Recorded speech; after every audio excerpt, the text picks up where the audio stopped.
अस्सलाम वालेकुम जी दोस्तों, ਇਹ फ्रिज मैं चेक करने वास्ते आया वहाँ तो आंदे ने फ्रिज 10 मिनट चलती है तो बंद हो जाती है। फ्रिज आके मैं प्रॉपरली चेक की है। फ्रिज कंप्रैसर गैस हर चीज़ बिल्कुल परफेक्ट पूरी है। बिजली भी इन्हों की पूरी आ रही है, बिजली के भी कोई इशू नहीं है। मेन मसला काहदा वे कि यह स्टेबलाइजर यह देखते हो भी 200 प्लस वोल्टेज ने दे ते 300 आउट वोल्टेज दे रहा स्टेबलाइजर। ਤੁਹਾਨੂੰ मैं ये मीटर के नाल पावर ट्रैकर के नाल वोल्टेज चेक करवाना वा।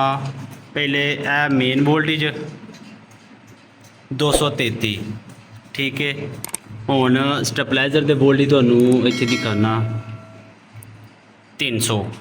इहदे नाल की हुंदा है कि कंप्रैसर ओवर वोल्टेज के नाल 10 मिनट चलेगा, नाल ही कंप्रैसर ट्रिप कर जाएगा क्योंकि ज़्यादा इनू उहदी लिमिट तो ज़्यादा इनू करंट मिलती है भी कंप्रैसर नूं। या कंप्रैसर सड़ जाएगा तो या उहदे नाल जिहड़ियां अरले या ओवरलोड जिहड़ा लग्गिया हुंदा है उहदी सेफ्टी वास्ते उहनूं उथों या नूं कंप्रैसर नूं बंद करा देवेगा ठीक है। वो जिहड़ी कंप्रैसर दे नाल अरले ओवरलोड लग्गिया कंप्रैसर की सेफ्टी वास्ते कंप्रैसर की स्टार्टिंग वास्ते वो पुर्जे लगाए गए हैं। अगर वो पुर्जे ना हुण डायरैक्ट चले आवे तो हुण तक कंप्रैसर इहदा सड़िया होना चाहिए है बिल्कुल।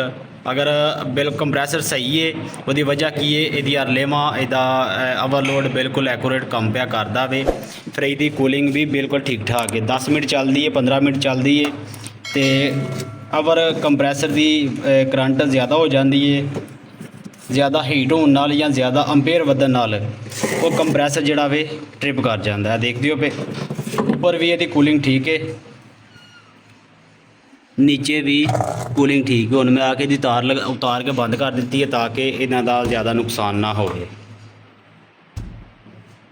अजकल ईद के दिनों के विच यह ज़्यादा बहुत सारा मसला आ रहा है कि स्टेबलाइजर जिहड़े ने ओवर वोल्टेज दे के या फ्रिज नूं खराब कर देंगे। इहदे नाल तुसां ध्यान रखना है जो भी फ्रिज चलती हो इस चीज़ का तुसां फोकस करना है कि इन वोल्टेज किन्ने आ रहे हैं और आउट वोल्टेज स्टेबलाइजर किन्ने दे रहा है।